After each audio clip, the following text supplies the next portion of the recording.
Mapagpalang umaga po sa ating lahat. Morning. A blessed morning po at muli purihin ng Panginoon. Kabutihan at pag-ibig niya sa atin ay magpakailanman. Hindi siya nagkukulang. Biyaya niya ay sapat sa araw-araw. Tayo'y kanyang iniingatan at inaalagaan. Sa kanyang tahanan tayo'y mananahan magpakailanman. Kaya mga kapatid, mag-alakad pagdiwang at ihanda natin ang ating mga puso at isipan sa pagsamba sa ating Diyos, sa pag-awit, sa panalangin, sa pagbibigay at sa pakikinig ng kanyang salita. Sa Diyos ang kapurihan at kaluwalhatian, tumayo po tayong lahat para sa ating call to worship and opening prayer. Buksan natin ating mga Biblia sa awit 23 or Psalm 23. At ito pong sinasabi. The Lord is my shepherd, I shall not want. He makes me lie down in green pastures. He leads me beside still waters. He restores my soul. He leads me in paths of righteousness for His name's sake. Even though I walk through the valley of the shadow of death, I will fear no evil. For you are with me, your rod and your staff, they comfort me. You prepare a table before me in the presence of my enemies. You anoint my head with oil, my cup overflows. Surely goodness and mercy shall follow me all the days of my life, and I shall dwell in the house of the Lord forever. Tayo o aming Ama, aming Diyos, siya may likha sa akin. Siyang nag-iingat. Salamat Panginoon sa akin. May iningatan. At patuloy na iingatan. Salamat Panginoon dahil kami inyong tinipang muli upang purihin ka, salamatan ka, at itaas mo yung pangalan sa araw na. Salamat Panginoon dahil Ikaw ay nandyan para sa amin. Hindi ka nagkulang. Biyaya mo ay sapat na sa amin sa araw-araw. Mga pangako mo, siyang aming panghahawakan. Sapagkat tapat ka Panginoon, tuparin mo yung pangako.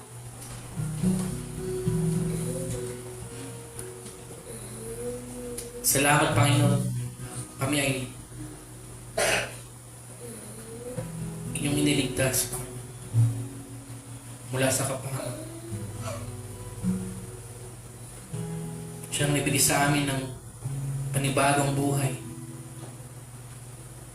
upang makatayo sa inyong harapan, sa inyong presensya, makita ang kagandahan, ang kaluwalhatian, yung kagilagidalas ng mga gawa. Salamat Panginoon, bagamat kami nararapat Panginoon, dahil sa inyong biyaya, sa inyong awa at pag-ibig Panginoon. Binigay niyong kahit sa isang Panginoon sa Kristo, siyang nagbayad ng aming kasalanan sa pamamagitan ng kanyang buhay, kamatayan, muling pagkabuhay Panginoon, pinakatuwiran, siyang pinagkalab niya sa akin, siyang binilang para sa amin. Dahil dito Panginoon kami ay taos pusong nagpapasalamat Panginoon. Labis-labis ang gagalakan Panginoon. Kami niyong niligtas.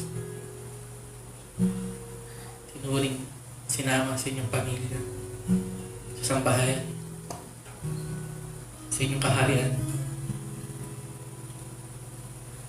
Dalangin namin Panginoon sa araw nito na tanging ikaw lamang ang purihin sa sambahin. Wala nang iba pa. Na tanging ikaw lamang siyang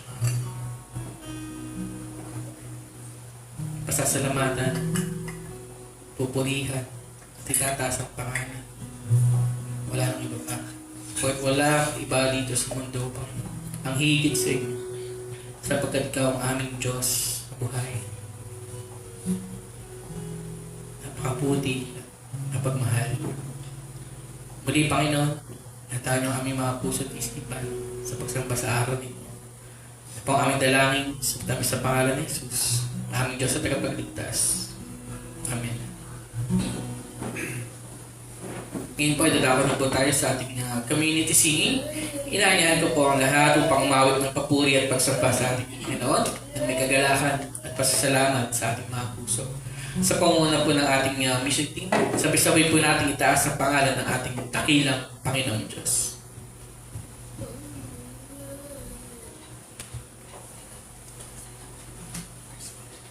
Good morning po sa ating lahat. Psalm 23 says, The Lord is my shepherd, I shall not want. He makes me lie down in green pastures. He leads me beside still waters. He restores my soul. He leads me in paths of righteousness for His name's sake. Even though I walk through the valley of the shadow of death, I will fear no evil. For you are with me. Your rod and your staff, they comfort me. You prepare a table before me in the presence of my enemies. You anoint my head with oil. My cup overflows. Surely goodness and mercy shall follow me all the days of my life, and I shall dwell in the house of the Lord forever. Ang awiting ito ay sinulat ni Haring David para purihin at ipahayag ang pagpatnubay at pag-alaga ng ating Diyos sa kanyang mga tupa. Siya ang nagbibigay lakas at kaginhawaan sa mga nangangailangan nito. Siya ang nagbibigay gabay sa mga naliligaw. Kahit sa oras ng matinding hirap, lagi siyang nasa kanilang tabi. Hindi niya sila iniwan o pababayaan. Siya ang dakilang pastol. Siya ang tagapangalaga ng kanyang tupa. Minamahal at iniingatan niya sila. Sa Ebanghelyo ay pinakita niya ito sa pamamagitan ng kanyang anak na si Jesucristo, ang ating tagapagligtas. Nang siya ay namatay, binigyan niya tayo ng buhay, lakas at kaginhawaan sa ating kaluluwa. Tulad ng isang pastor na umaakay sa kanyang mga tupa, patuloy niya tayong iniingatan. Inilayo niya tayo sa walang hanggang kapamakan at ngayon inaakay hanggang sa marating natin ang kanyang piling sa walang hanggan. Sabi nga sa kasulatan, Surely goodness and mercy shall follow me all the days of my life, and I shall dwell in the house of the Lord forever. Kaya mga kapatid, tayo umawit ng papuri at pasasalamat sa ating makapangyarihan at mabuting Diyos, ng ating tagapagligtas. Let's sing by faith.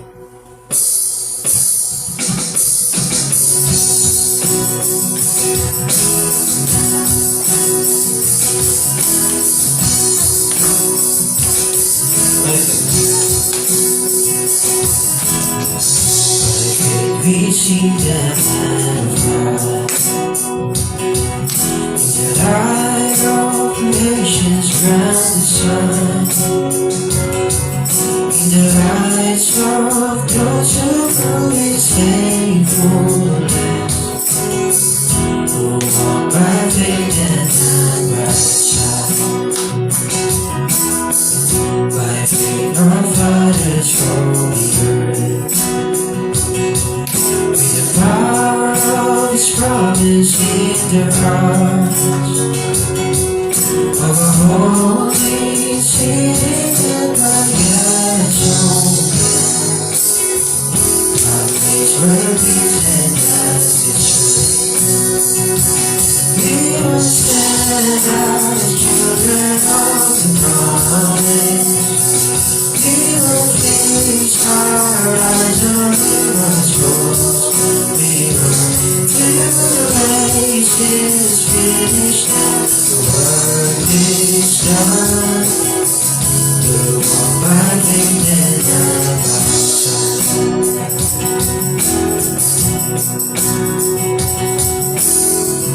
By faith the prophets foretold that the Lord from Messiah would appear, with a power to break the chains of sin and death, and rise triumphant from the grave. By The church was for to know in the power of the Spirit to the lost, to deliver captives and to reach truth in every corner of the earth. We were sent as children of the promise. We will fix our eyes on your souls.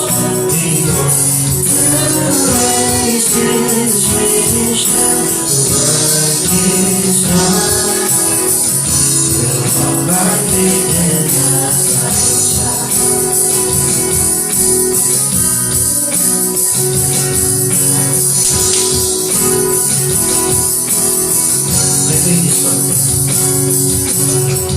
By faith this mountain shall be moved, and the power of the gospel shall be paid. For we know in Christ all things are possible, for all who call upon His name. We will stand as children of the promise. We will fix our eyes on your souls. We know the race is finished, the work is done. We'll walk by faith and not by sight. We will stand as children of the promise. We will fix our eyes on your soul, which we want. In the race is finished, the work is done. We'll walk by faith and not by sight. We'll walk by faith and not by sight.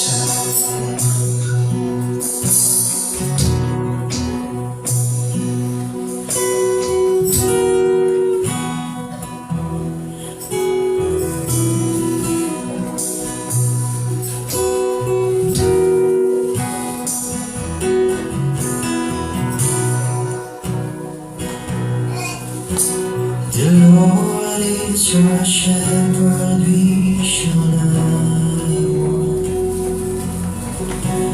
In green pastures He makes us lie down. He restores our soul, leads us on for sin. For His goodness, surely goodness, surely mercy, right beside us all our lives, and we will dwell in your house forever, and bless your holy name. You dare to take right before us, in the presence of our enemies. Though the arrow flies and the terror of night is shadow, but trust you, surely goodness, surely goodness, surely mercy, right beside us all our lives, and we will dwell in your house forever, and bless your holy name. Even though shadow of death. Will fade away,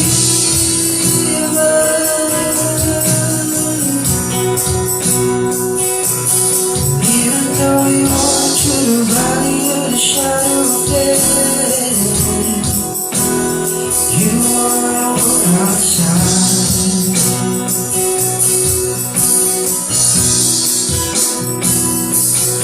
Even though we walk through the valley of the shadow of death, you will fade away.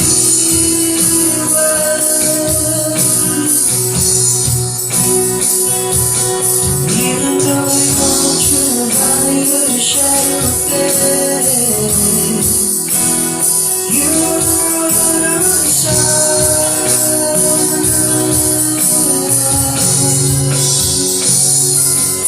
Surely goodness, surely mercy, right beside us all our lives, and we will dwell in your house forever, and bless your holy name. Pagpatuloy natin Panginoon. To God be the glory.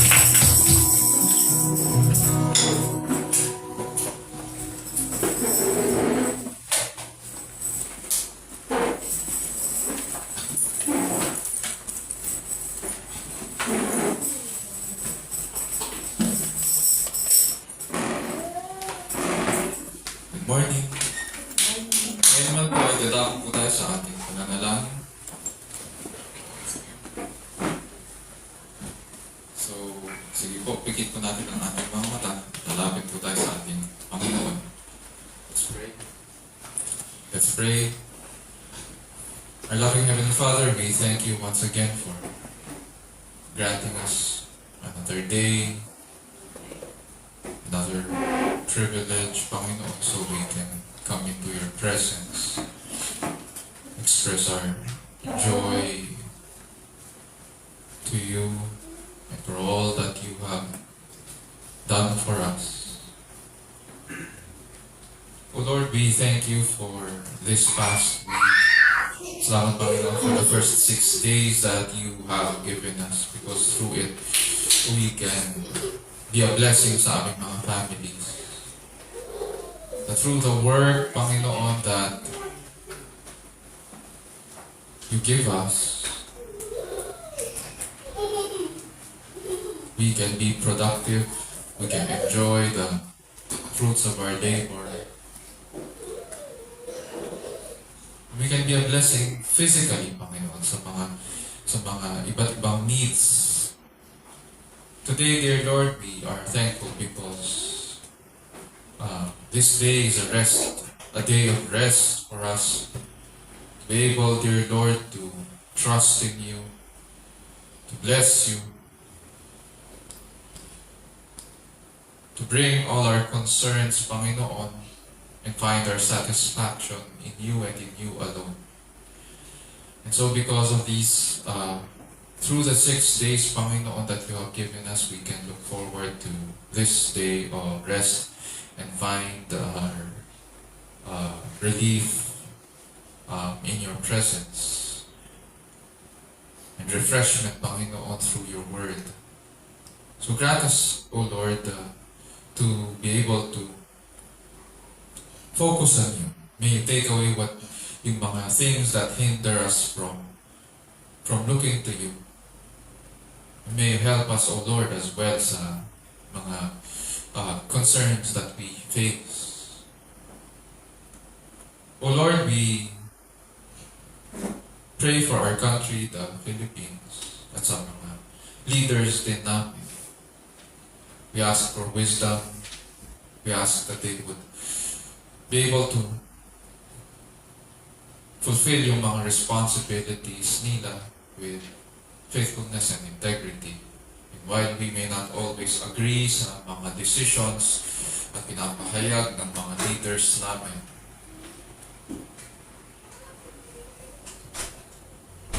we confess, O Lord, our confidence in you. Above all thrones and powers and rulers in this world, you alone, Panginoon, rule over all. And so, it is because of this truth that we can live each day in contentment, that nothing escapes, O Lord. Nothing escapes your eyes and your knowledge. Nothing escapes your hand. At the same time, O Lord, this truth is also what keeps us asleep at night. And so we ask, O Lord, that may you guide our leaders. May the truth also, dear Lord, be seen in their conduct. We do not understand, O Lord. We confess that we do not understand what is happening sa aming government, with all the corruption at saka abuse of authority. We ask, O Lord, that the truth would prevail. We ask, O Lord, that just as they have been given responsibility to care for the welfare of the people, so, dear Lord, we also pray that they would be held accountable for everything that is happening, Panginoon, ngayon. For all the negligence, Panginoon, and abuses of power. And we pray, O Lord, that may justice be seen, dear Lord, in the halls of government. And so we also remember, Panginoon, our brothers and sisters who continue to preach and teach in the different branches, in the Senate, in the executive, the House of Congress, at sa judiciary. We ask, dear Lord, that the principles of your word would be seen in how they do their day-to-day activities, and how they engage, Panginoon, the citizens. Dear Lord, we also thank you for the ministry that you have given us. We consider it as a stewardship. And so we pray, dear Lord, that may you help us care, Panginoon, for our families and for one another, Panginoon, here at PBM. Grant us, O Lord, to continue to love your word, to study it, just as you continue to give us that desire and thirst or hunger for it. We pray that you would strengthen us through it. As we study, we pray that we would teach it, faithfully teach it to one another, to our students,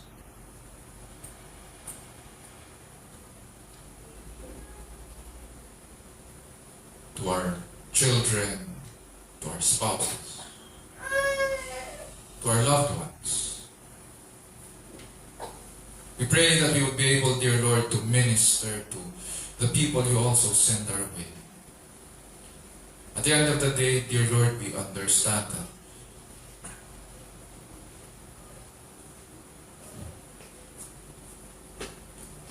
the families that you have given us are our first ministry. And so we pray that you would give us the boldness, Panginoon, to preach the good news of Jesus Christ to them. And so that they would hear the truth, so that eyes would be opened as well. We pray that you would also strengthen us as we go through trials. And may you prepare us, Panginoon, as well, for the hardships that we need to face as you strengthen us. O Lord, we also come to you with our personal concerns. Many of us are not feeling well. Some of us are sick. And so we seek, O Lord, the healing that comes from you. We pray that may you take away what needs to be taken away. We ask, O Lord, that may you use the medicines that we're taking. We ask that our bodies would respond to them. May you use also, Panginoon, the care of our families and the rest that we take. May we remember, dear Lord, that our strength, our life, comes from you. And that this life, dear Lord, is a gift. And so we ought to take care of it. O Lord, we ask for healing and strength for the following, for Erlene, dahil masama ang kanyang pakiramdam ngayon, most probably dahil sa kanyang bakuna. We pray that may you take away yung pain, help her body, Panginoon, na maka-adjust doon sa vaccine that she has taken. We also pray for Jacob sa kanyang cough and cold, at yung sinat niya, just as his parents would bring him to the doctor. So we pray, dear Lord, that as he is given prescription medicines, we pray, Panginoon, that he would also respond to this, so that he would be well. Dear Lord, we also pray for Jovi na nahihilo ngayon. We ask, O Lord, that you would help her, Panginoon, and may you take away, dear Lord, yung kanyang nararamdaman as she worships you, ministers, Panginoon, to all of us today. We also pray, dear Lord, for Maming as she continues to manage yung kanyang condition. May you use yung maintenance medicines niya to as it helps her, Panginoon, to stay in shape. We ask, O Lord, as well, that you would continue to grant her strength, yung mga pain sa kanyang tuhod. We pray, dear Lord, that may you, in accordance to your will, may you take it away as well. And for those of us, Panginoon, na may mga allergies, we ask, O Lord, as well, that you would help us manage our conditions, understanding that just as you have given us these bodies, so we ought to take care of it. Kung kailangan namin na umiwas sa mga kung may kailangan kaming iwasan, then we ought to do so. If there are food that we need to, or medicine that we need to take, then we ought to do so as well. We pray, O Lord, that may you help us to care for our bodies, knowing that we are called not only to commit to a life, to good health, but to a life of wellness, dear Lord, taking care, Panginoon, of this stewardship also. Dear Lord, we also ask for protection for those of us who are traveling this coming week. May your guiding hands be upon us. We pray for Kuya Renato sa kanyang pagpunta bukas sa Pangasinan. He will be taking the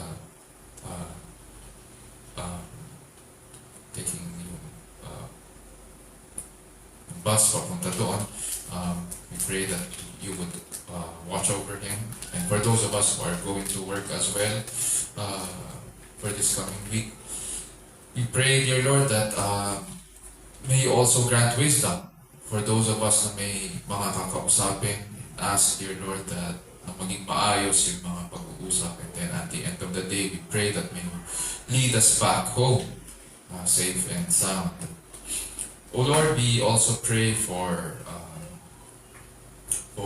wisdom and guidance for those of us who need to deal with challenges this coming week.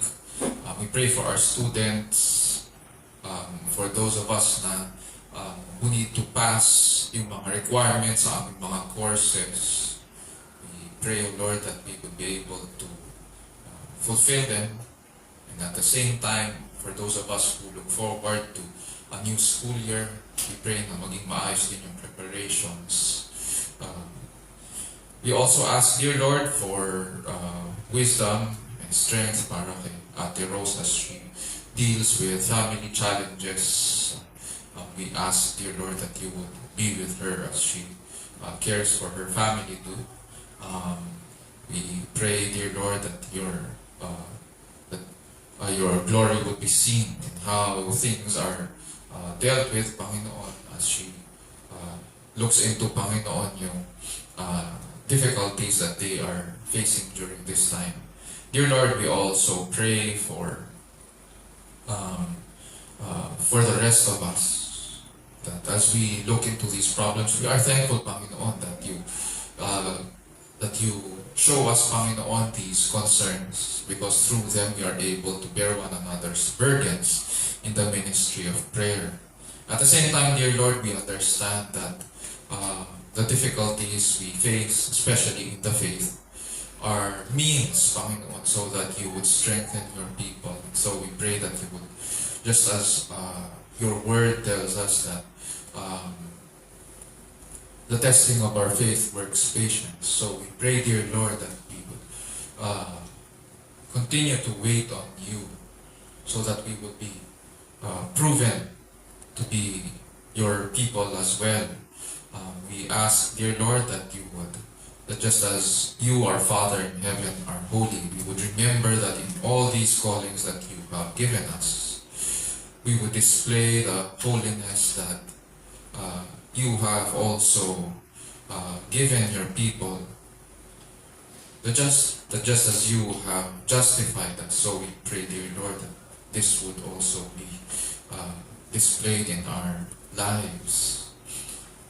O Lord, as we come to you in the study of your word, we ask that you would open our eyes to the truth. May you open also our ears so that we would be ready to hear your call. For we are your sheep and you are our shepherd. And so we pray, dear Lord, that you would show us your beauty and majesty and excellencies. And grant us, O Lord, as well to hear your voice so that we would respond to you. And as you speak to us from your word, dear Lord, we pray that you would change us and we would be changed. And this we pray in Jesus' name, our Lord and Savior. And all of God's people will say, Amen. Amen.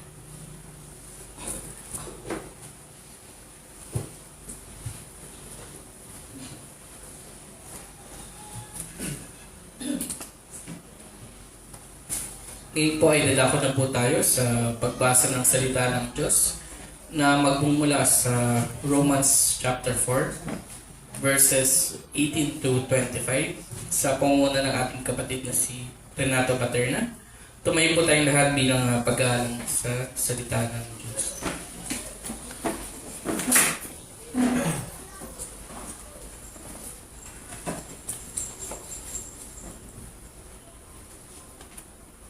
Magandang umaga po sa lahat. Usapan natin natin Biblia sa Romans 4, 18 to 25. Ito pong sinasabi. Kahit wala ng pag-asa, mga anak, nananalig pa rin si Abraham, siya ay magiging ama ng maraming bansa. Ayon sa sinabi sa kanya, sindami ng bituin ang iyong maging lahi. Hindi lang hina ang kanyang pananampalataya kahit uugod-ugod na siya. Palibhasa ay 100 taon na siya noon. At ang kanyang laman asawa si Sarah ay bao. Hindi siya lag-alinlangan sa pangako ng Diyos. Sa halip, lalo siyang tumibay sa kanyang pananampalataya at nagpuri pa sa Diyos. Lubos siyang naniwala na tuparin ng Diyos ang ipinangako nito. Kaya dahil sa kanyang pananampalataya, siya ay tinuri ng Diyos bilang isang taong matuwid. Ang salitang itinuri ng matuwid ay hindi lamang para sa kanya, kundi para sa atin din naman. Tayo rin ay mapawalang sala kung tayo ay sumasampalataya sa Diyos na muling mabuhay kay Jesus na ating Panginoon. Siya ay ipinapatay dahil sa ating mga kasalanan at ang muling binuhay upang tayo ay mapawalang sala. Itong salita ng Panginoon, purihin ng Diyos.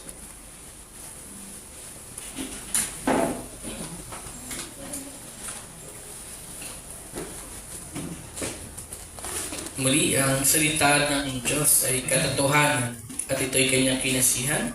Nagtuturo ito ng katotohanan tungkol sa ating Diyos at ito rin ay nagsasaway at nagtutuwid sa bawat mananampalataya. Sinasanay tayo nito kung paano ang matuwid na pamumuhay ayon sa kanyang kalooban at kung paano ang tamang pagsamba sa tunay at nag-iisang Diyos. Ayon po yan sa 2 Timothy chapter 3 verses 16 to 17.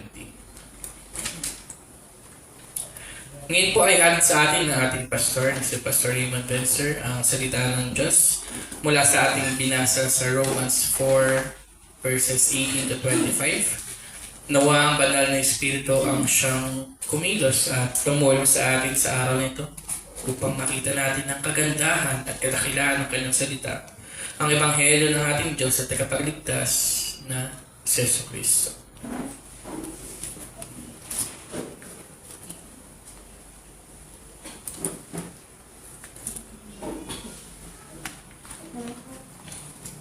Good morning. Okay. So, hayaan niyo pong buksan ko po sa Romans 4:18-25. This time naman po, babasahin po natin sa English. Kanina ang ating kapatid binasa sa Tagalog. So, buksan din po natin sa Romans chapter 4, verses 18-25. This is what it says. In hope against hope, he believed God so that he might become a father of many nations, according to that which had been spoken. So shall your descendants be. Without becoming weak in faith, he contemplated his own body, now good as dead, since he was about 100 years old, and the deadness of Sarah's womb. Yet, with respect to the promise of God, he did not waver in unbelief, but grew strong in faith, giving glory to God, and being fully assured that what God had promised, he was able also to perform. Therefore, it was also credited to him as righteousness. Now, not for his sake only was it written that it was credited to him, but for our sake also, to whom it will be credited as those who believe in him, who raised Jesus our Lord from the dead. He who was delivered over because of our transgressions, and was raised because of our justifications. So this is the word of the Lord. Praise be to God. Mayroon po kaming family friend noon, pagkamat matagal na po siya sa pananampalataya, dumating siya sa punto na na-overwhelm siya sa kanyang mga kasalanan at sa mga problema sa buhay. And nag-confess siya sa isang Bible study at ganito ang kanyang sinabi, masyado akong makasalanan para patawarin at iligtas pa ng Diyos. Although matagal na siyang nakakakilala, pero sinabi niya yun. And this is a problem that many of us face. Kung makikinig po tayo sa ating kultura, ganito ngayon ang mga magiging tinig na ating maririnig bilang tugon sa mga ganitong klaseng confession. Pre, nobody's perfect naman eh. Na ang ibig lang sabihin ay okay lang na magkasala at magpatuloy sa kasalanan. Yung mga ganitong tinig, binabaliwala ang kasalanan. Meron namang iba na ganito ang peg.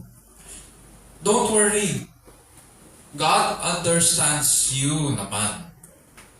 Na para bang binababa nila ang Diyos sa antas ng tao at wala siyang nagawa para i-address ang ating kasalanan. Tapos meron namang iba na madalas kong naririnig, especially pagdating sa mga family counseling. Pre, tulungan kita. Apply ka na lang ng trabaho sa abroad. Doon sa kumpanya namin, malakas ang kita doon. Akala natin na ang pagbabago ng environment at pagkakaroon ng mataas na sweldo ang magtatanggal sa mga problema ng ating kaluluwa. And ang tawag ko dito ay escapism, but it does not. Sa tatlong ito, wala sa mga ito ang nakatulong sa ating kaluluwa. Sa mga problema natin sa kaluluwa, hindi nakakatulong ito sapagkat nandoon pa rin ang problema ng ating kalikuan. On the one hand, nandyan ang ating kasalanan at ang ating kalikuan, and at the same time, we also have to deal with the righteous God, the great judge of all. The testimony of scriptures, mga kapatid at kaibigan, tells us that sin is not to be ignored. Why? Because God did not ignore our sin. Oo, hindi siya nagugulat sa ating kasalanan. Pero hindi naman yun ang pinag-uusapan. Ang tanong ngayon ay, nung nagkasala ang tao, binaliwala ba yun ng Diyos? Katulad ng attitude ng marami sa atin ngayon? Hindi. Hindi yung binaliwala ng Diyos. May ginawa po siya. And at the same time, hindi porket nakikristo tayo ngayon, nakakilala tayo sa Kanya, sumasampalataya tayo sa Kanya, ay hindi na tayo dadaan sa mga paghihirap at pagsubok. Doesn't follow. Walang ganung pangako na hindi tayo mahihirapan sa ating buhay. God's Word does not give us these empty promises. To be sure, whenever we are tested, it is because there is a desired outcome sa ating character at sa ating pananampalataya. Halimbawa lang, pakinggan po natin yung sinabi ni James. At ganun din yung sinabi ko kanina sa ating panalangin. Sabi ni James, James chapter 1, verses 2 to 3, "Consider it all joy, my brethren, when you encounter various trials, knowing that the testing of your faith produces endurance." Sa ibang versions, it works patience. Para kay James, trials are present para subukin ang pananampalataya. Sapagkat talagang kailangan patunayan kung totoo ang ating pananalig. Pinatutunayan yon. At para manatili tayo sa Panginoon. Wala namang lumalakas sa pananampalataya nang hindi sinusubok. I mean, physically, it also applies. Walang lumalakas nang hindi dumadaan sa mga paghihirap. Nandiyan ang paghihirap. I mean, kahit kami na lang ni Kyle, pinag-uusapan namin nung isang araw, gaano kadalas ba tayo dapat pumupunta sa gym? Nagbubuhat, nag-exercise. Sabi niya, mayroong isang theory na napanood daw niya yung isang coach, every 72 hours ang ginagawa niya tungkol sa kanyang mga students. Every 72 hours sila nagbubuhat.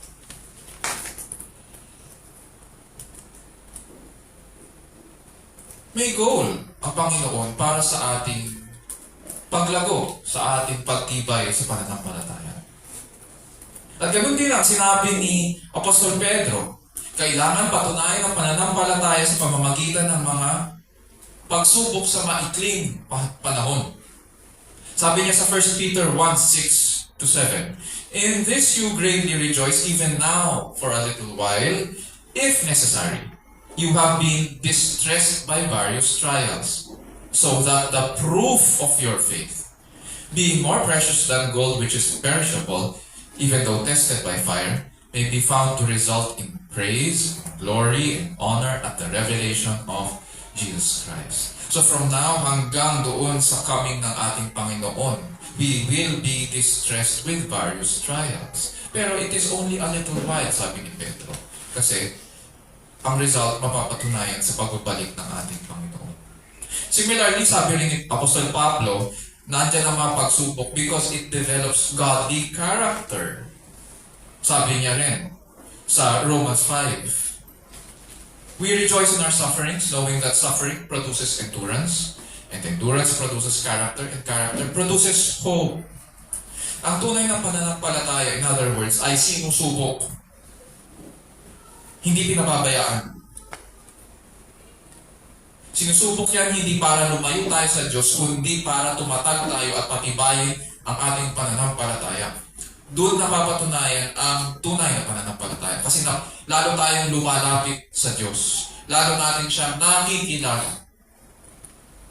Pero ang problema ng aming kaibigan kanina, yung nabanggit ko, ay hindi niya naunawaan ang problema ng kasalanan, yung problema o yung tamang pagkaunawa sa pagkilala sa Diyos, and syempre sa pananampalataya. Sa ating message sa umagang ito, we will examine these, especially what faith looks like. So brothers, sisters, and friends, sa pag-aaral po natin ng salita sa umagang ito, panalangin ko po na maunawaan natin ang biyaya ng Diyos para sa ating pagpapawalang-sala. Nawa maging pagpapala ang ating pag-aaral sa umagang ito, especially sa atin na may mga pinagdadaan, para makatugon tayo sa maayos na pagsamba sa harapan ng Diyos habang nabubuhay po tayo sa ilalim ng kapangyarihan ng Diyos para sa kalwalhatian ng ating dakilang Diyos. So in our passage today, we need to ask, how do we know what true faith looks like? How do we know what true faith looks like? Dito sa ating passage, pinapakita ni Apostol Pablo na ang justification is by God's grace alone, through faith alone. This is a point that he's been making simula ng Romans chapter 3, verses 21 to 31, na ang katwiran mula sa Diyos ang nagpapawalang sala sa atin na mga makasalanan. And so, this righteousness from God that justifies is for sinners who believe, for sinners who believe, para sa mga makasalanan na nananalig sa Kanya. And then in beginning chapter 4, from verse 1 hanggang 17, he established that God's word testifies through the life of Abraham and David, na pag-aralan po natin yon, that God is a God who forgives our sins and justifies those who believe. Ang pagpapawalang sala, mga kapatid at kaibigan, ay pinagkakaloob ng Diyos. Hindi sa pamamagitan ng pagsunod sa kautusan, kundi sa pamamagitan ng pananampalataya lamang. Sapat na yun. Dito sa ating passage, ipapaliwanag ngayon ni Apostol Pablo sa kanila na si Abraham ang modelo o pamantayan ng pananampalataya. He is the father of the faith. He is the standard of faith or the example of faith. Upang aliwin ang mga umaasa na sila ay binilang na matuwid tulad ni amang Abraham din. Which leads us now dito sa verse 18 ng chapter 4. Buksan natin ang ating mga Bibles. Verses 18 to 19, ganito po ang sinasabi. In hope against hope, he believed, so that he might become a father of many nations according to that which had been spoken. So shall your descendants be. Without becoming weak in faith, he contemplated his own body, now as good as dead, since he was about 100 years old, and the deadness of Sarah's womb. Dito sa verses 18 to 19, Paul is describing Abraham's faith in relation doon sa physical limitations niya at saka yung circumstances that he is facing. Ang audience ni Apostol Pablo dito ay binubuo ng mga Jewish and Gentile Christians na hindi magkasundo. Sapagkat may nagsasabi within the church na kailangan munang magpakahudyo daw ang mga hentil. Meaning, kailangan nilang magpatuloy at sumunod sa kautusan na binigay ng Diyos kay Moises bago sila maging katanggap-tanggap sa harapan ng Diyos. So, ang tinutukoy dito ngayon ni Apostol or ang kausap ni Apostol Pablo primarily ay syempre yung mga Jewish Christians. But this does not mean na hindi kasama ang mga Gentile Christians. The whole church actually ay ang audience niya at kinakausap niya sila ngayon and he brings them back doon sa Old Testament while explaining to them yung gospel. So ang background nung sinasabi ni Apostol Pablo dito, simula ng chapter 4 up to this point, ang pinag-uusapan ay nasa Genesis 15 and 17. So dito, buksan lang po natin sa Genesis 17 para maintindihan natin ang sinasabi ni Apostol Pablo. May binanggit siya dyan na so shall your descendants be, at saka father of many nations I have made you. So buksan natin sa Genesis 17 verses 1 to 4. Ganito ang sinasabi. Now when Abram was 99 years old, the Lord appeared to Abram and said to him, I am God Almighty, walk before me, and be blameless. I will establish my covenant between me and you, and I will multiply you exceedingly. Abram fell on his face, and God talked with him, saying, As for me, behold, my covenant is with you, and you will be the father of a multitude of nations. Itong covenant na sinasabi dito, brief definition of terms. Pag sinabing covenant, ito yung kanilang ugnayan nung unang panahon. Pag sinabing covenant, mayroong mas mataas, mayroong mas mababa. Sa atin kasi, ang nagsisignify sa atin na mayroon tayong ugnayan ngayon ay kontrata. Pero sa kontrata kasi, ang sinasabi, there are two parties, equal parties. Pero sa covenant, hindi. Dito, makita natin na mayroong mas mataas, mayroong mas mababa. At mayroong nag-i-initiate. Diyos ang nag-i-initiate. When the Bible talks about there's a covenant between God and man, it is God who initiates yung kanyang covenant. At may mga pangako yun. Diyos ang nangangako sa tao. Okay? So, at ang kailangan ng tao ay mag-respond doon sa covenant na yun. At dito, makikita natin na sinasabi sa Genesis 17 na inuulit ng Diyos ang kanyang pangako kay Abraham. I will establish my covenant between me and you, and I will multiply you exceedingly. Itong Genesis 17, matatandaan natin sa mga past weeks na ating pinag-aralan na nakaugat ito doon sa pagtanong ni Abraham tungkol sa pagkakaroon ng anak at tagapagmana. And nanalo siya doon sa nangyaring sagupaan ng mga hari between Babylon at saka yung mga Canaanite kings. Nanalo si Abraham. Imagine that, ilang mga hari yun. Dami nila. Tsaka mula yung mga Babylonian kings, mga malalaking kingdom yun. Nung sumalakay sila, nanalo si Abraham. And nung manalo si Abraham, nangamba siya kasi pwede siyang balikan itong mga hari. Naisip niya, pwede siyang balikan. At ganoon din ang mga Canaanites. Kasi layuhan siya doon sa kanilang lupain. At tinanong niya sa Panginoon, baka pwedeng si Eliezer, yung servant ko, na pinanganak dito at lumaki sa aking tolda, baka pwedeng siya na lang ang maging tagapagmana ko. Pero alam natin, doon sa Genesis 15 na hindi ito binigay ng Panginoon yung kanyang request. Sapagkat sabi ng Panginoon, magmumula daw sa katawan ni Abraham ang kanyang magiging tagapagmana. At pagkatapos, nilabas siya ng Panginoon sa kanyang tolda at pinakita sa kanyang kalangitan. Sabi niya, nakikita mo ang lahat ng bituin dyan kung kaya mong bilangin yan. Ganyan karami ang iyong magiging mga anak at apo. And this same promise about having many children is confirmed dito sa Genesis 17:4 ngayon. My covenant is with you, sabi ng Diyos kay Abraham. Hindi ito para sa iba, ito'y para sa iyo. At sa iyong sambahayan, sabi niya, it is with you and you will be the father of a multitude of nations. Now, by this time, nagkaroon ng anak si Abraham. Dito sa Genesis 17, nagkaroon siya ng anak naman. Ibang anak na to.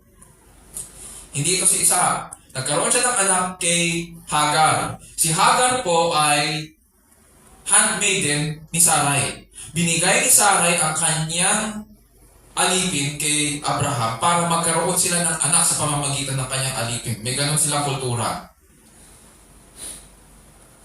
And so, lumabas si Ishmael. Yun yung panganay na anak ni Abraham.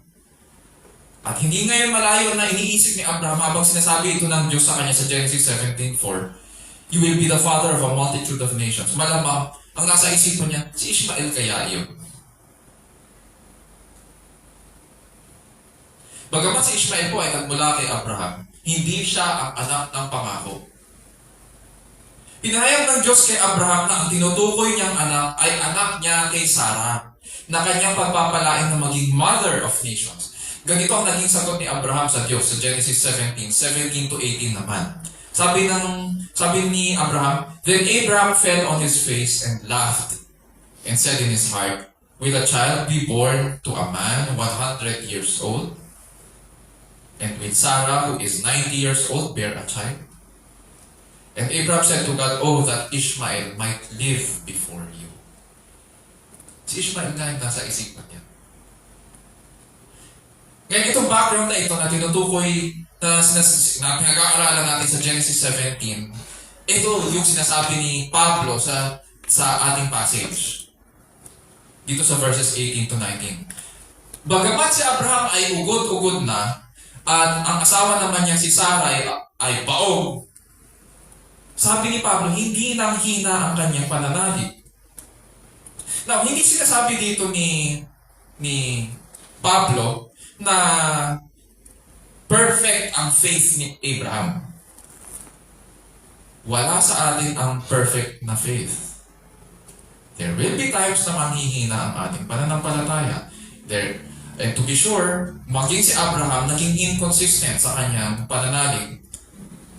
Pag binalikan natin ang pag-aaral natin ng Genesis, makikita natin, halimbawa na lang, nung tawagin ng Panginoon si Abraham, bago sila makarating sa Kanaan, actually kararating lang nila, dumiretso sila sa Egypt, di ba? Nung nakarating sila sa Egypt, anong ginawa ni Abraham? Imbis na magtiwala sa Panginoon, ipinamigayan niya si Sarai kay Faraon. Di ba? Pinamigayan niya yung kanyang asawa. Sige, ikaw na. Baka kasi patayin nila ako. So, para hindi nila ako patayin, ikaw na lang yung ibibigay ko sa mga Egyptians. Bibigay kita kay Faraon.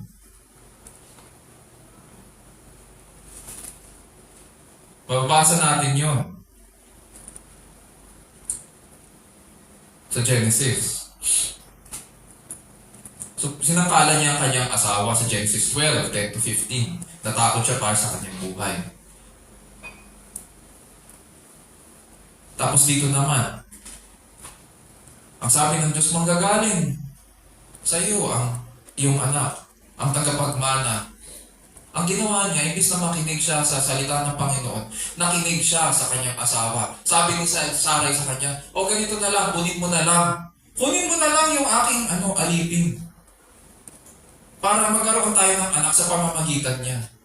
Nakinig siya sa kanyang asawa, kahit mali. Does it remind us of something? Imbis na makinig sa salita ng Diyos, nakinig siya sa salita ng kanyang asawa, kahit mali. Does it remind us of something? Yes, it does. Hindi ba ganyan ang kasalanan ni Adan? Na makinig siya sa kanyang asawa? Imbis na makinig sa salita ng Diyos, nakinig siya sa salita ng kanyang asawa, kahit mali. Imbis na manalig sa Diyos. Isa pa, ito, kau-kau sa kanyang Diyos. At ina-affirm ng Diyos ang kanyang pangako kay Abraham. Harap-harapan, anong ginawa ni Abraham sa verse 17 ng Genesis? Tumawa siya. At sukat sabihin niya sa Diyos, Will a child be born to a man 100 years old? And will Sarah, who is 90 years old, bear a child? Oo nga naman. Kung iisipin natin, tayo na may background sa science. Sino wala silang background masyado sa science? Biological science. Tayo meron tayo eh. Oo nga naman. Base sa kalikasan ng tao, sinong nagkakaanak sa ganitong edad na 100 years old sa isang baog na asawa? Ikaw 100 years old ka na, uugod-ugod ka na. Tapos ang asawa mo, hindi pa pwedeng magkaroon ng anak. So paano kayo magkakaroon ng asawa? Meron bang noong panahon nila, meron bang nagkakaroon ng asawa noon na gano'n? Wala! Kaya nga tumawa si Abraham eh. Mula noong panahon ni Abraham hanggang sa panahon natin ngayon, may nagbago ba? Base sa kalikasan ng tao, meron bang nagbago? Maaari ka bang magkaroon ng anak na 100 years old tapos ang asawa mo ay baog? Wala rin. Wala nagbago. Kung appearance sa pag-uusapan, this is an impossible situation. Impossible. Tayo iisipin natin, ay hindi, surrogacy, ganyan. Hindi, ang pinag-uusapan natin, asawa mo. Ikaw at ang asawa mo, uugod-ugod ka na, tapos ang asawa mo, baog ever since. Magkakaroon ba kayo ng anak? Kaya nga sabi dito, Abraham felt that his body was good as dead. God gave a promise to Abraham sa Genesis 15 and confirmed it sa Genesis 17. Tapos ganito ang kalagayan. All of these circumstances were opposed against God's promise. God, imagine yung promise ng Diyos, ano? Ang galing pag nakita natin. Kasi nangako ang Diyos at kinonfirm niya yung promise niya kay Abraham na magkakaroon siya ng anak. Pero pag tinignan mo, all natural circumstances show that it is impossible. At pakiramdam ni Abraham, ganun din. His feelings were telling him na this is impossible. Hindi mangyayari ito. And so there was nothing to hope for. And in spite of how Abraham felt and how things appeared, hindi siya umabot, ayon kay Pablo, hindi siya umabot sa puntong nawalan siya ng pananampalataya. Lahat ng bagay na laban sa pangako ng Diyos ang nagpatunay na totoo ang kanyang pananampalataya. Sapagkat umasa si Abraham sa pag-asa na siya ay magiging ama ng maraming bansa, ayon sa binigay ng pangako ng Diyos, kasing dami ng bituin ang magiging lahi mo. And so lubos siya ng tiwala na tutuparin ng Diyos ang kanyang pangako. That is why mababasa natin sa Romans chapter 4 verses 18 to 19 that in hope against hope, he believed because everything was impossible. So what does faith look like? Number 1, verses 18 to 19. In the face of human feelings and circumstances, of course all of these oppose God's promises. Faith holds on to God's word. Faith holds on to God's word. In the face of human feelings and circumstances, faith holds on to God's word. Ganun ang ginagawa ng faith. Bilang mga tagusunod ni Kristo, mas mabigat para sa atin ng salita ng Diyos. It holds highest importance sa buhay natin. Sapagkat lahat ng pangako ng Diyos ay totoo. We believe that God justifies sinners who come to Him in faith. Ang Diyos ay nagpapawalang sala sa pamamagitan ng pananampalataya at binibilang niya sila sa sambahayan ni Abraham upang sila ay maging kanyang bayang hinirang. Which leads us dito sa verses 22-22. Sabi dyan, yet with respect to the promise of God, He did not waver in unbelief, but grew strong in faith, giving glory to God, and being fully assured that what God had promised, He was able also to perform. Therefore, it was also credited to Him as righteousness. So dito sa section na ito, Paul continues to describe Abraham's faith, and this time naman, in relation to God's character. Kung kanina ang pinag-uusapan, it is in relation doon sa kanyang physical limitations and circumstances. Dito naman, ang pinag-uusapan ay yung character ng Diyos. So Paul describes Abraham's faith in relation to God's character. Nabanggit natin kanina that Abraham had times of hesitation. Pero hindi siya umabot sa point of unbelief. Rather, Paul says, ano daw ang kanyang pananampalataya? He grew strong in faith, giving glory to God. In recent years, marami po tayong nababalitaan tungkol sa mga tumalikod sa pananampalataya. Hindi ko lang alam kung nasasagap ito sa ating wall, sa social media. Pero sa akin, in recent years, habang tinitignan ko po at binabantayan ko po yung state ng Christianity at ng mga mananampalataya around the world, yung may mga mangilan-ngilan na mga personalities, mga musicians, pastor, na tumalikod sa pananampalataya. Dati ang tawag po nila dito ay falling away from the faith. Ngayon ang tawag nila dyan, or malamang mababasa niyo po sa mga articles, deconstructing faith. Yun yung tawag nila ngayon. In 2019, napabalita si Joshua Harris, hindi ko alam kung kilala niyo yung author na ito. Some of you might know him. Siya yung pastor and writer ng I Kiss Dating Goodbye. Nauso yun sa mga panahon ng mga kabataan kami. Sumulat siya ng aklat na I Kiss Dating Goodbye at napabalita siya dahil pinahayag niya sa kanyang Instagram account na naghiwalay na sila ng kanyang asawa. Pastor ito. At kilalang author. 9 days later, nag-post siya sa kanyang Instagram na tumalikod siya sa pananampalataya. Una, pinost niya na naghiwalay sila ng kanyang asawa at 9 days later, tumalikod siya sa pananampalatayang Kristiyano. Pakinggan natin yung kanyang sanaysay. The popular phrase for this is deconstruction. Sabi niya. The biblical phrase is falling away. By all the measurements that I have for defining a Christian, I am not a Christian. Many people tell me that there is a different way to practice faith, and I want to remain open to this, but I'm not there now. Dagdag niya, I have lived in repentance for the past several years, repenting of my self-righteousness. My fear-based approach to life, the teaching of my books, my views of women in the church, and my approach to parenting, to name a few, but I specifically want to add to this list now. To the LGBTQ+ community, I want to say that I am sorry for the views that I taught in my books and as a pastor regarding sexuality. Hindi lamang po siya tumalikod sa pananampalataya. Tinalikuran niya rin ang kanyang asawa. Tinanggihan po niya ang God-given sexuality niya. Sinasabi po niya na nag-repent siya o nagsisisi siya sa mga tinuro niya sa books niya. But this is not the biblical definition of repentance.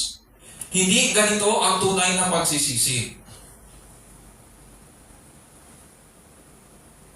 To repent is to turn away from our sins and turn to God in faith. Ang repentance o pagsisisi at saka pananampalataya are two sides of the same coin. Hindi mo pwedeng sabihin na nagsisisi ka pero wala kang pananampalataya sa Diyos. Hindi mo rin pwedeng sabihin na may pananampalataya ka pero hindi ka nagsisisi sa kasalanan mo. Cannot be. Hindi pwede yun. They are two sides of the same coin. Si Joshua Harris, sinunod niya ang kanyang sariling pita. Pagkatapos niya ma-realize na mali ang pinangaral niya sa kanyang libro, lalo siyang lumayo sa salita ng Diyos. Ang tunay na pananampalataya, dinadala tayo ng palapit sa Diyos. Pag nasubukan ito, lalo tayo napapalapit sa Kanya. Pero kung napapalayo ka, something is wrong. Hindi faith yun. Even though pastor siya. Sa ganitong bagay, masasabi natin na hindi siya talaga dumating sa tamang pananampalataya. pagkatapos subukin, at gumuho ang lahat, at lumayo ka sa Diyos, all along, hindi pananampalataya yun. At hindi ka rin nakakilala sa tamang Diyos. Naging pastor si Josh Harris, nagturo siya, pero he was not glorifying God. He was glorifying himself. Sarili niya ang inisip at sinunod niya hanggang sa tuluyan na siya nalagtad. Mali ang wakas. Therefore, mali ang simula. Pero si Abraham, sabi ni Apostol Pablo, he grew strong in faith, giving glory to God. Ito dapat nating tandaan. True faith grows strong in the face of oppositions and impossible situations. It trusts God and gives glory to God alone. Hindi pumapayag ang faith na mayroong humadlang sa Kanya na mapalapit sa Diyos. Na overcome niya yung mga oppositions and impossible situations.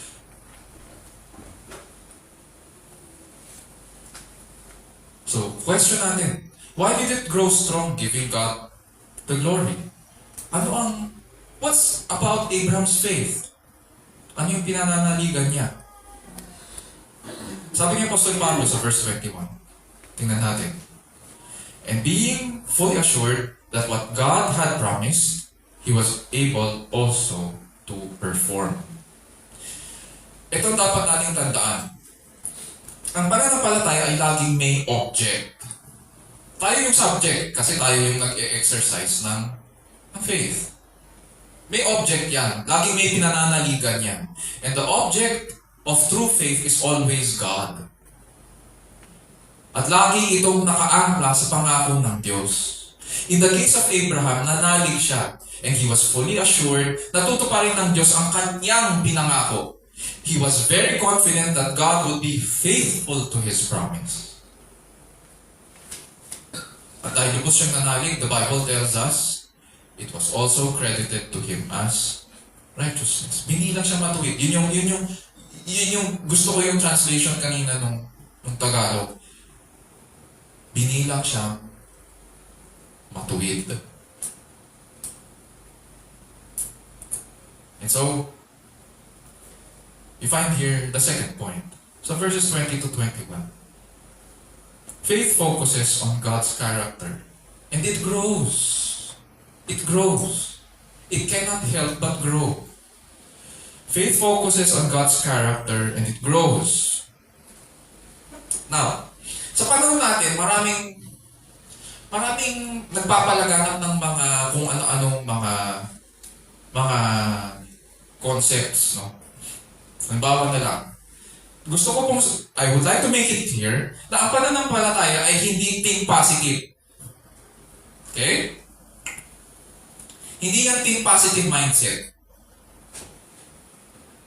na pinapalaganap ng marami. Faith is not positivism where you in your current state are taught to see the best in things or beautiful in things or positive in things. Hindi. Hindi think positive mindset yan. Pangalawa, ang pananampalataya ay hindi rin optimism. Pag sinabing optimism, tinuturuan tayo na bagamat magulo ang kasalukuyan o nangyayari, lilipas din ito at magiging maayos ang lahat in the future. So ang vibe niya ay ganito. It may be dark today, but the skies will clear up and be sunny tomorrow. We'll make it through. Ang positive mindset may kinalaman sa personal at current state of things. Ang optimism may kinalaman sa future. Hindi ganyan ang pananampalataya. Ang problema sa dalawang mindset na ito, which is positivism at saka optimism, pareho silang umaasa sa kakayahan ng tao. Ang pananampalataya ay hindi umaasa sa ating kakayahan. Hindi tinuturo ng scriptures ang mga peg na magtiwala ka sa iyong sarili. Wala sa scriptures yun. Or yung tinuturo natin ngayon na isa pang version na magtiwala ka sa iyong sarili. Trust the process. Hindi tinuturo ng scriptures yun. Because faith is founded in trusting God that He is faithful and He is able to fulfill what He promised. He is faithful and true sa kanyang sinabi. Pwede rin natin sabihin, on the other hand, because we trust God, ang faith ay sumasaligan sa denial of self.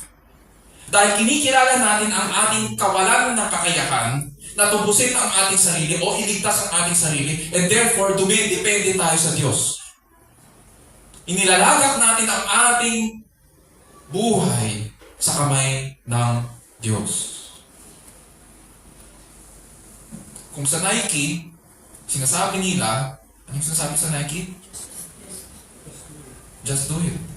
Faith tells us, I can do it, but God already has.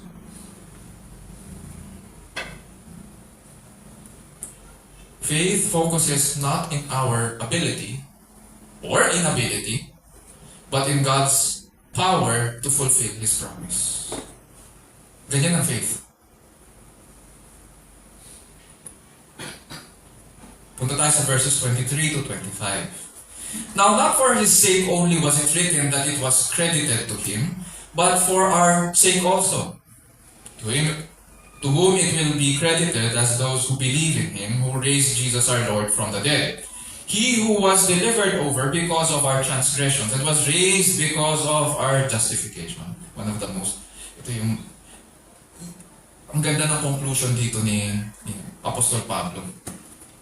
Dahil binibigay niya dito sa section na ito yung implications ngayon ng pananampalataya ni Abraham. Ano yung relevance ngayon? Pinag-aaralan natin buong chapter 4 simula verse 1 hanggang dito sa verse 25. Ano ngayon? Ano ngayon sa atin? Ano ngayon? Pinag-aaralan natin itong Old Testament. Ano ngayon? Ang impact nitong pananampalataya niya sa buhay ko ngayon bilang Kristiyano. Although may pagkakaiba, definitely, ang mga circumstances ng readers ni Apostol Pablo at kay Abraham, at saka sa panahon natin ngayon, magkakaiba yung mga circumstances natin. But we have to understand, may mga common denominators din. Tulad ng, all of us are sinners. Lahat tayo makasalanan. Ang mga tagapakinig ni Abraham, o rather ni Apostol Pablo, ay mga mananampalataya. We consider ourselves believers as well of God. And because we are sinners, all of us need justification by faith. And we receive it by faith. And it is interesting na pag-aralan itong pananampalataya ni Abraham. Especially when we look at the whole of the New Testament, makikita natin there are other angles in which yung mga ibang mga writers say about itong faith ni Abraham. Pakinggan lang natin. Sa Book of Hebrews, chapter 11, in that section about faith, ganito ang sinasabi ng writer ng Hebrews tungkol sa pananampalataya ni Abraham at ni Sarah. At malabang itong sasabihin ng writer ng Hebrews, magiging familiar sa atin dahil kinakanta natin ito. Sa Hebrews 11:8-12, ganito ang sinasabi. By faith Abraham, when he was called, obeyed God by going out of a place which he was to receive for an inheritance. And he went out not knowing where he was going. By faith he lived as an alien in the land of promise, as in a foreign land, dwelling in tents with Isaac and Jacob, fellow heirs of the same promise. For he was looking for the city which has foundations, whose architect and builder is God. Diba parang yan yung lyrics sa kanta kanina? For he was looking for the city which has foundations, whose architect and builder is God. And then 11, by faith even Sarah herself received ability to conceive, even beyond the proper time of life, since she considered him faithful who had promised. Therefore there was born even of one man, and him as good as dead. Ayan na naman yung term na yan, as good as dead. At that as many as descendants as the stars of heaven in number, and innumerable as the sand which is by the seashore. Nanalig si Abraham sa Diyos na magbibigay buhay ang Diyos sa mga patay. Especially in his case, dahil kinoconsider niya na patay na ang kanyang katawan. Kasi nga, papunta na siya doon. 100 years old na siya. Hindi na rin siya magkaroon ng anak. At mayroong isa pa. Sa verses 17 to 19 ng Hebrews chapter 11, ganito pa ang sinasabi tungkol sa pananampalataya ni Abraham. By faith, Abraham, when he was tested, offered up Isaac, and he who had received the promises was offering up his only begotten son. It was he to whom it was said, in Isaac your descendants shall be called. He considered that God is able to raise people even from the dead, from which he also received him back as a tithe. So, nanalig din siya na ang Diyos ang magbibigay buhay sa kanyang anak mula sa patay. Di ba patatandaan natin na ni-require ng Diyos na isacrifice ni Abraham si Isaac. At doon nga nagmula yung term or yung title ng Diyos na God shall provide. Sapagkat Diyos ang magpo-provide ng sacrifice doon sa gagawin ni Abraham.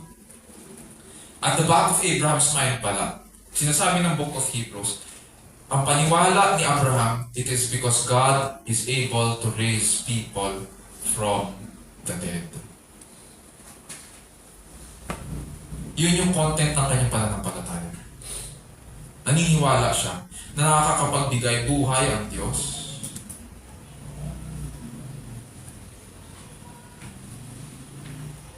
At nakakapagbigay buhay siya mula sa mga patay. Now, ang pagkakaiba po natin kay Abraham, kasama ng lahat ng mga readers ni Paul, ay ito. Si Abraham po, sa kanyang faith, he looked forward sa gagawin at tutuparin ng Diyos. He looked forward. Nangako ang Diyos, sabi ng Diyos, tutuparin ko ito. Ito ang aking pangako. So he looked forward to it. Sa atin, we look back. We look back sa ginawa ng Diyos Ama nang buhayin niya ang kanyang anak na si Jesucristo mula sa mga patay. Sabi ni Pablo dyan sa verse 24, but for your sake also to whom it will be credited. Ang account daw ni Abraham at ng kanyang pagpapawalang sala, isama na rin po natin ang lahat ng kanyang pinagdaanan sa pananampalataya. Eh hindi naman daw simulan para lang kay Abraham. Hindi naman ito binigay lang para si Abraham lang ang makinabang. Hindi. Sabi ni Pablo, para rin sa atin ito na binilang na matugid sa pamamagitan ng ating pananalig. At ano raw ang laman ng ating pananampalataya sa panahong ito? Yun yung laman ng pananampalataya ni Abraham. Nangako ang Diyos, eto tutuparin ko, manalig ka. Tayo, ano ang laman ng ating pananalig? Verse 24b, sabi ni Apostol Pablo, as those who believe in Him who raised Jesus our Lord from the dead. Paliwanag. We do not place our faith in Abraham. Pagkaman siya ay father of the faith, hindi po tayo nananalig kay Abraham. Nananalig tayo sa Diyos na bumuhay muli kay Jesus. At the center of Christian faith is Christ's resurrection. Hindi siya nanatiling patay, kundi muli siyang binuhay maguli sa mga patay. That is why we have an empty cross. That is why we have an empty tomb. Hindi siya nanatiling patay. Bakit daw kailangan buhayin muli si Jesus? Kadalasan pag pinag-uusapan po natin ang katubusan at pagpapawalang sala ng mga Kristiyano, ang pumapasok sa ating isipan ay buhay at kamatayan ni Jesucristo. That is correct. But here, the Bible tells us that Christ's resurrection is also a blessing para sa ating pagpapawalang sala. Sabi niya sa verse 25, He who was delivered over because of our transgressions and was raised because of our justification. Hindi lamang yung kanyang buhay at kamatayan ay naging pakinabang sa atin o pagpapala, maging ang kanyang muling pagkabuhay ay naging pagpapala para sa atin. In terms of justification. So, ayon kay Apostol Pablo, ngayon, itong sinasabing grace for our justification ay it shows na yung Christ, the evidence of our justification, in other words, evidence Kasi pag inisip natin, paano ko malalaman na justified ako? Diba? On the one hand, when we look at the gospel, ano yung proof na justified tayo? Tumingin ka doon sa empty tomb. Doon mo makikita, because Christ resurrected, you are justified. Kaya mas nasabi ko, sa faith natin, lumilingon tayo. We look back. Si Abraham, he looked forward, tayo, we look back. Sabi dyan, he who was delivered over because of our transgressions or sins and was raised because of our justification. May mga scholars na nagsasabi na itong binanggit ni Apostol Pablo sa verse 25 ay isang form of creed ng mga early Christians. Interesting ito dahil nung panahon nila, yung mga first generation of Christians na nakakilala sa Panginoon ay mayroon na pala silang mga statement of faith. Ito yung nagbibigay katawan sa kanilang pananampalataya. At mayroon na rin silang mga statement of faith noong unang panahon. And this is one of them. It shows na alam nila ang kanilang sinasampalatayanan, pinag-aaralan nila ang scriptures, at pinapahayag nila ito ng maayos. Kaya ang sabi ito ni Apostol Pablo, this is a creed daw, sabi nila, ng panahon yun. At ayon kay Apostol Pablo, binigay ng Ama ang Panginoong Jesus dahil sa ating mga kasalanan. Na ang ibig niyang sabihin dito, hindi reaction ito na binigay as if, nagkasala pala ang tao, o sige, o eto ang aking anak. Hindi. Matagal nang pinanano ng Diyos, hindi afterthought ang pagpapadala kay Jesus. Plano niya na ibigay ang Panginoon, ang Panginoong Jesus, nang dahil sa ating kasalanan. It was His plan from eternity past. Ang matuwid at walang kasalanan ang nagbayad para sa mga hindi matuwid at makasalanan. Tapos sabi rin dyan, siya na namatay, ang siya ring nabuhay na maguli upang makamtan para sa atin ang pagpapawalang sala at bigyan ito ng patotoo. The proof of our justification is the resurrection of our Lord Jesus Christ. Number 3, verses 23 to 25. Ito yung third point. Faith looks to God's redemptive plan fulfilled in Jesus Christ. The central person of our faith is Jesus Christ. And our faith looks to God's redemptive plan kung paano niya yung in-execute or fulfilled in our Lord Jesus Christ. Balikan po natin ang aming kaibigan na umamin na masyado raw siyang makasalanan para patawarin pa ng Diyos at iligtas pa. Malamang sumagi rin ito siguro sa isipan natin at some point. Minsan nag-aalinlangan tayo kasi kitang-kita natin ang ating mga kasalanan. It is ever before us. At sa ating paligid, pag pinagmasdan natin ang mga nangyayari sa ating paligid, mapapansin natin na walang bagay na tumatagal. Maging ang kasiyahan sa mundo ay mailang. Hirap na nga tayo sa ating mga personal na problema, sa ating mga suliranin. Hirap pa tayo pagdating sa pananampalataya. Lalo pa tayo pinahihirapan ng ating mga temptations din. Kung hindi tayo inuusig, napapaligiran tayo ng kabulukan, ng kamatayan. Ganyan ang reality that we face. And so iniisip natin, asaan ngayon ang kapatawaran? Asaan ang kaligtasan? Kung lahat na lang ng bagay ay nabubulok at namamatay,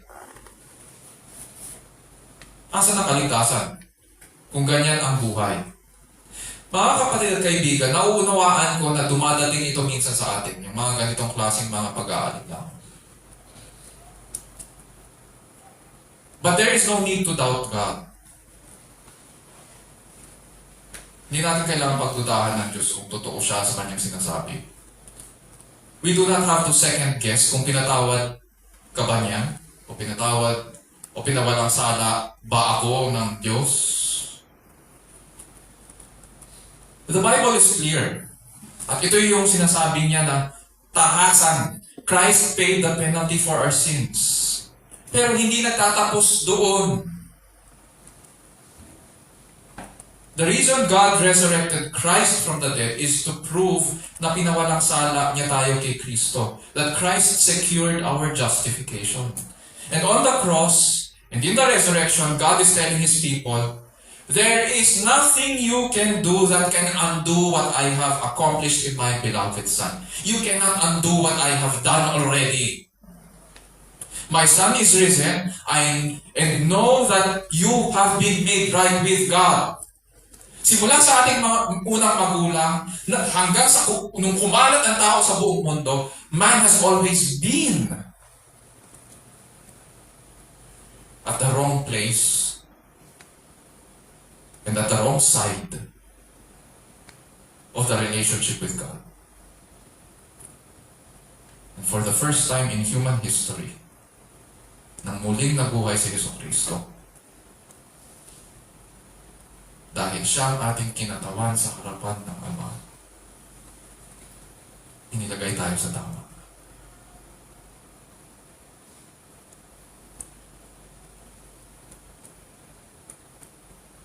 Kaya nga tulad ni John Newton, na nagpupuri sa Diyos, nang sumulat siya sa kanyang kaibigan at kinocomfort niya yung kanyang kaibigan dahil may pinagdadaanan. Sabi ni John Newton sa kanyang sulat, at masaya niya itong binabalita sa kanyang kaibigan. Our sins are many, but His mercies are more. Our sins are great, but His righteousness is greater. We are weak, but He is power. So rejoice and be comforted, mga minamahal sa Diyos. The proof of our justification is Christ's resurrection. Uulitin at uulitin ko. The proof of our justification is Christ's resurrection. Historical yun. Kaya manalig tayo sa ating Diyos na nagpapawalang sala. This is how we know what true faith looks like. In the face of human feelings and circumstances, faith holds on to God's Word. Lubos tayo nagtitiwala sa salita ng Diyos. Even though we may feel it is impossible and circumstances oppose God's promise. Pinanghahawakan din natin na tutuparin ng Diyos ang lahat ng kanyang sinabi. Therefore, habang sinusubok ang pananampalataya, lalo tayong tumitibay at napapalapit sa Diyos. Faith focuses on God's character and it grows. Lastly, hindi tayo nananalig kay Abraham, bagamat siya po ang ama ng pananampalataya. Nananalig tayo sa Diyos na bumuhay muli kay Jesus. At the center of our faith, Scripture makes it clear that Christ and His perfect and finished work is the object of our faith. Faith looks to God's redemptive plan fulfilled in Jesus Christ. Therefore, true faith is committed to Christ. Mga kapatid, sa pagtatapos natin ng Romans chapter 4, next week we will enter Romans chapter 5. Dito sa pagtatapos natin ng Romans chapter 4, tandaan po natin na ang pagpapawalang sala ay isang kaloob mula sa Diyos. We do not earn it. We do not need to work for it. Hindi ito nakakamit sa pamamagitan ng ating mga gawa. It has always been by God's grace alone, through faith alone, in Christ alone. Kaya wala tayong maipagmamalaki. Dahil si Abraham ay binilang na matuwid nung siya ay hindi pa tuli at natanggap ang pangako ng Diyos sa pamamagitan ng pananampalataya, hindi sa pamamagitan ng kautusan. Pinatunayan ng banal na kasulatan na hindi lamang Hudyo na sumusunod kay Kristo ang napapawalang sala. Maging tayo na hindi mga Hudyo, nananalig sa Diyos, nananalig kay Yesu Kristo, ay napapawalang sala kay Kristo. Therefore, purihin natin siya. Lumapit po tayo sa Kanya na may umaapaw, pasasalamat at pagmamahal sa ating Diyos na matuwid at napapawalang sala. Tayo na namin.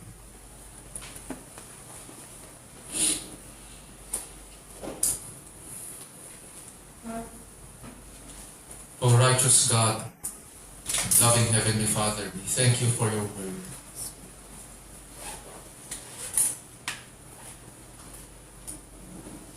Because it clarifies everything. All the questions that we have, Panginoon, about what makes the good news good.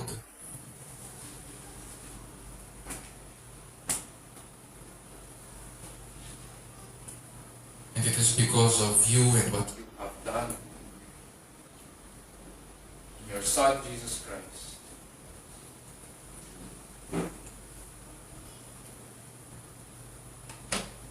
Dear Lord, we thank you as well for the correction.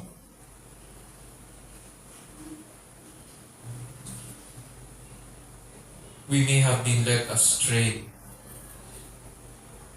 And we confess, dear Lord, that we listen to too many things and we are led astray, Panginoon, by these false concepts, false hopes, false teaching.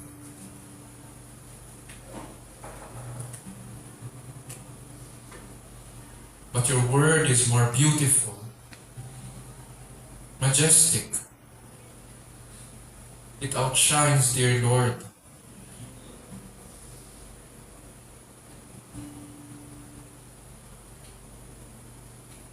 these false concepts. And so we pray, O Lord, that you would help us to see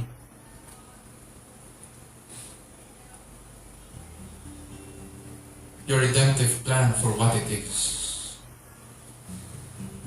That in glorifying your Son, our Lord Jesus Christ,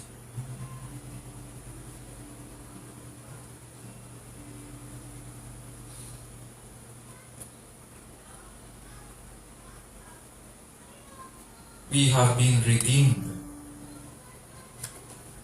We have been justified. Not by our works, not by our mere obedience to the law, not even by circumcision.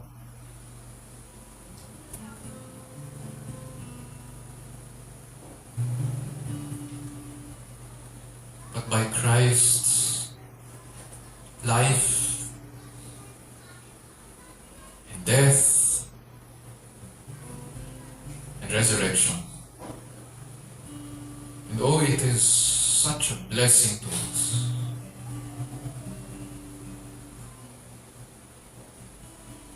In knowing these things, O Lord, grant us to stand firm in the faith.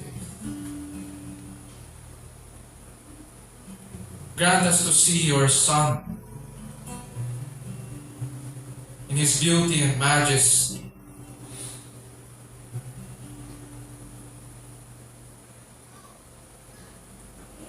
So that as we face challenges and difficulties in the faith,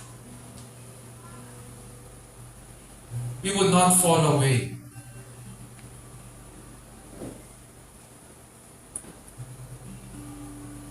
Oh Lord, prove that the faith we have in your Son is true.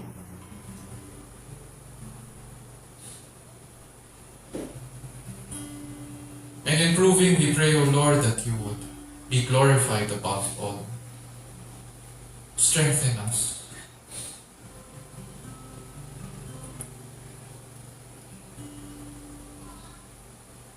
Grant us to hold on to your character.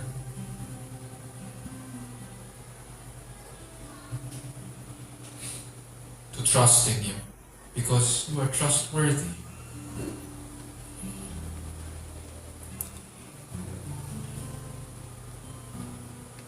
Especially in times when we don't understand, Panginoon, our circumstances.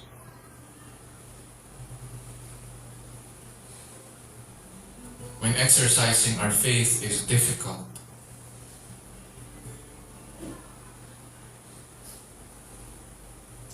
Teach us, O Lord. And in teaching us, we pray, dear Lord, that you grant us to hunger, O Lord, for your word.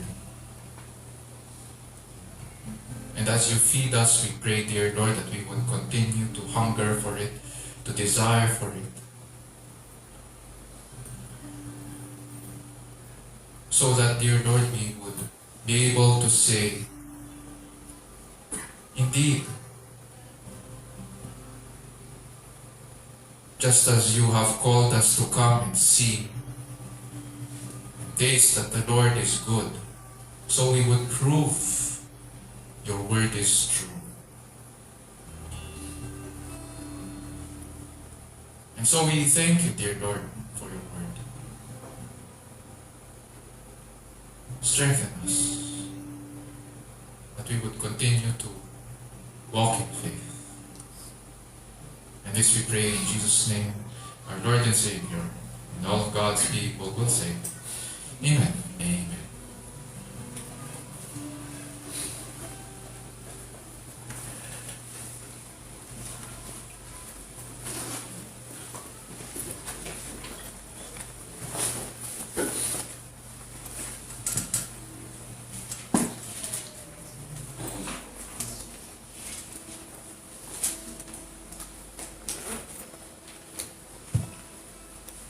Ngayon po ay dadawat po tayo sa Ministry of Giving, our tithe set offering.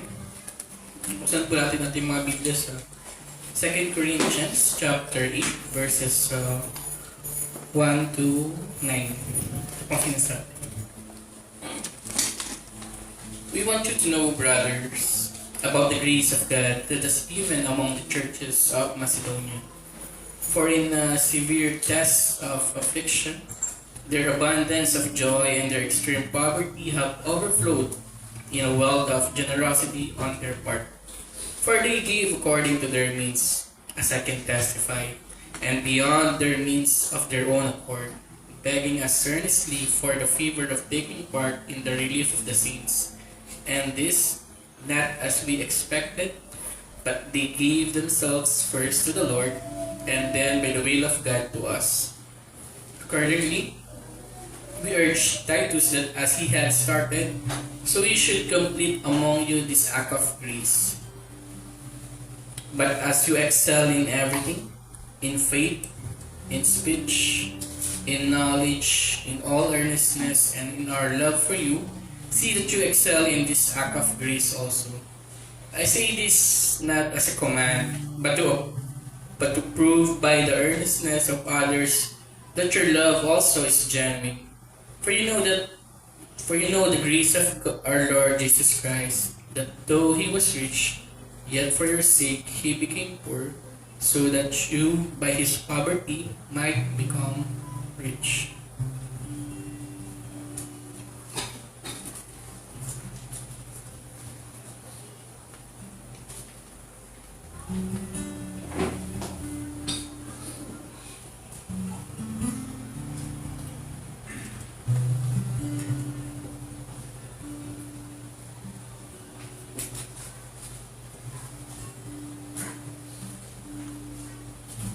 Tumayo po tayong lahat. Tayo awit na papuri sa Diyos. Praise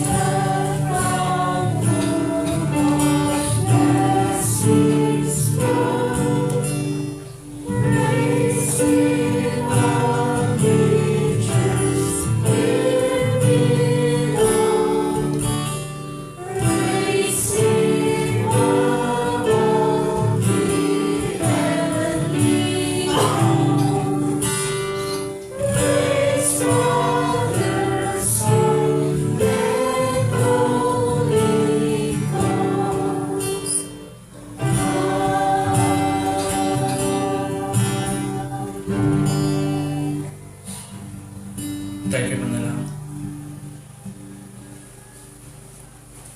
O aming Diyos, sa mga nasa langit, siyang aming manlilikha, na sa inyo, Panginoon, nagmumula ang pagpapala at biyaya. Salamat, Panginoon, sa inyong salita, Panginoon, na aming napakinggan. Na kami ay pawalang sala dahil sa inyong biyaya lamang sa pamamagitan ng Panginoong Jesucristo. Siyang inyong binuhay muli.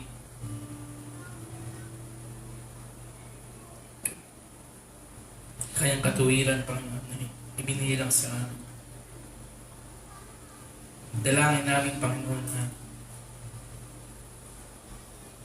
habang kami ay naghihintay, Panginoon, sa inyong muling pagbalik. Dalangin namin na aming pananampalataya, Panginoon, ay lumago, Panginoon, at tumibay, Panginoon. At turuan niyo kami, Panginoon, na tumapit at magtiwala sa inyo, sapagkat ikaw lang ang aming maasahan, Panginoon. Siyang aming pag-asa.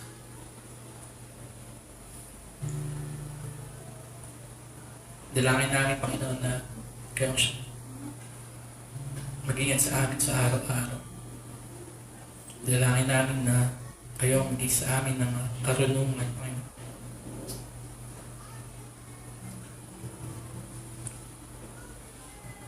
Dalangin din namin, Panginoon, na kayo ang siyang patuloy na magbigay sa amin ng aming pangangailangan sa araw-araw. Hindi lang physical na pangangailangan, higit sa lahat, Panginoon, spiritual. Pamakita namin, Panginoon, malasap ang iyong kagandahan, ang iyong kabanalan, ang iyong katuwid. Dalangin namin, Panginoon, na sa aming pagbibigay, na kayong siyang na magamit namin ito, Panginoon, sa pagtulong sa aming mga kapatid na nangangailangan, sa pangailangan ng iglesia, at higit sa lahat, Panginoon, sa pagpapalaganap ng inyong salita, ang magandang at buting ebanghelyo ng Panginoong Jesucristo, Jesus, na siyang aming tagapagligtas. Muli, Panginoon, binabalik namin, Panginoon,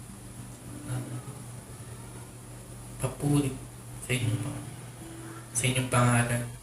Ito ang aming dalangin sa matang sa pangalan ni Jesus, aming Diyos tagapagligtas. Amen. Manatili pa tayo nakatayo para sa ating closing and benediction.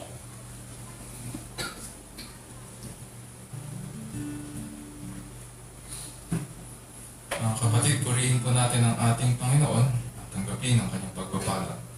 Now to him who is able to establish you according to my gospel and the preaching of Jesus Christ, according to the revelation of the mystery which has been kept secret for long ages past, but now is manifested, and by the scriptures of the prophets, according to the commandment of the eternal God, has been made known to all the nations, leading to obedience of faith, to the only wise God through Jesus Christ be the glory forever. Amen.